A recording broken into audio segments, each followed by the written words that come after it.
தொட்ட உடனேயே நல்லா மொறு மொறுன்னு உடஞ்சு போயிடும் இந்த முறுக்குக்கு கரெக்டாக தான் பேர் வச்சிருக்கிறாங்க தொட்டா சினிங்கின்னு. இப்போ வரைக்குமே இந்த முறுக்கு எப்படி செய்யறது அளவுகள் தெரியாமல் இருந்தால் நான் சொல்கிற இதே அளவுகளில் நீங்களும் ஒரு டைம் ட்ரை பண்ணி பார்த்துட்டு எப்படி இருந்ததுன்னு கமெண்ட் பண்ணுங்கள். வீடியோ பிடிச்சிருந்ததுன்னு நினச்சிங்கன்னா லைக் பண்ணிவிட்டு வீடியோக்கு ஃபஸ்ட் டைம் இருந்தீங்கன்னா சப்ஸ்கிரைப் பண்ணிக்கோங்க. ஹாய் ஃப்ரெண்ட்ஸ், வணக்கம் and welcome back to my channel. இன்றைக்கி நம்ம உடனடியாக மொறுன்னு எப்படி முறுக்கு செய்கிறதுன்னு தான் பார்க்க போகிறோம். இதோட அளவுகள் டிஸ்கிரிப்ஷன்லேயும் தரேன், ஸ்க்ரீன்லேயுமே தரேன். இதோட அளவுகள் பார்த்திங்கன்னா பெரிய படியில் அரைப்படி பச்சரிசிக்கு ஒரு படி புழுங்கல் அரிசி எடுத்துக்கலாம். இது ரெண்டையும் நல்லா வாஷ் பண்ணிவிட்டு உப்பு சேர்த்து மாவாக ஆட்டி எடுத்துட்டு இது கூடவே 1/2 கிலோ கடலை மாவு வந்து சேர்த்திருக்கிறோம். ஒருவேளை கடலை மாவு இல்லைன்னா பொட்டுக்கல்லையை கொஞ்சமாக வறுத்துட்டு பொடி பண்ணி சேர்த்திக்கலாம். இது கூடவே கொஞ்சமாக டால்டா, தேவையான அளவு மிளகாய்த்தூள், எள்ளு, ஓமம் தேவையான அளவு சேர்த்திட்டு நல்லா வந்து கட்டிகள் இல்லாமல் கலந்து விட்டுக்கலாம். மாவு கூட கடலை மாவு சேர்த்துறதுனால கட்டிகள் வரும், அதனால கட்டிகள் இல்லாமல் ஒரு பக்காவோட பதத்தில் மாவை வந்து நல்லா கலந்து எடுத்துக்கலாம். இப்போ மாவு கிளறும் போதே தெரியும் உங்களுக்கு, வேகம் வந்து மிக்ஸ் ஆகாது. அதனால நல்லா மிக்ஸ் பண்ணினா மட்டும்தான் இந்த மாவு நல்லா மிக்ஸ் ஆகும். மாவையெல்லாம் நல்லா மிக்ஸ் பண்ணி எடுத்ததுக்கப்புறமா இந்த முறுக்கு பிழியிற 3 ஹோல்ஸ் உள்ள அந்த சில்லும் அச்சும் வந்து எடுத்துக்கலாம்.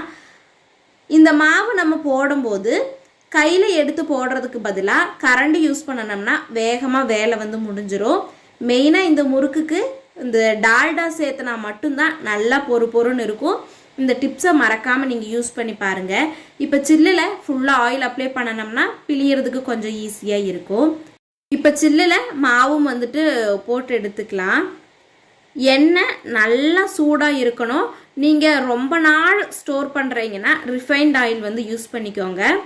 நாங்கள் இப்போ வீட்டிலேயே ரெடி பண்ணின சல்ஃபரெல்லாம் வைக்காத தேங்காய் எண்ணெயில் தான் செஞ்சிட்ருக்குறோம்.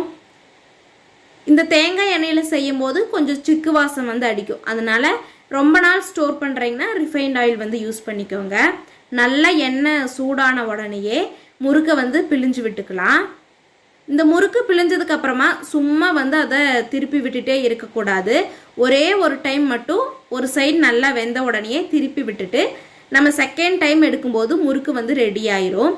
இந்த பபிள்ஸ் ஃபுல்லாக அடங்கினதுக்கு அப்புறமா முறுக்கை வந்து நம்ம வெளியே எடுத்துடலாம். வெளியே எடுத்துட்டு நல்லா எண்ணெய் வடிஞ்சதுக்கு அப்புறமா ஒரு சம்பளத்துலேயோ ஏர்டைட்டான பாக்ஸ்லேயோ போட்டு ஸ்டோர் பண்ணிட்டோன்னா எத்தனை நாள் ஆனாலும் இந்த முறுக்கோட கலரோ அந்த வாசமோ டேஸ்ட்டோ மாறவே மாறாது. இப்போ வீடியோவில் காமிக்கிற மாதிரியே நல்லா பொறுன்னு இருக்கும். மறக்காமல் இந்த டிப்ஸ் அண்ட் ட்ரிக்ஸ் எல்லாம் யூஸ் பண்ணி நீங்களும் ட்ரை பண்ணி பார்த்துட்டு எப்படி இருந்ததுங்கிறத கமெண்ட் பண்ணுங்கள். வீடியோ பிடிச்சிருந்ததுன்னு நினச்சிங்கன்னா லைக் பண்ணிக்கோங்க. நீங்கள் இதான் நம்ம சேனலுக்கு ஃபஸ்ட் டைம்னா சப்ஸ்கிரைப் பண்ணிவிட்டு அப்படியே ஷேர் பண்ணுங்கள். தேங்க்ஸ் ஃபார் வாட்சிங்.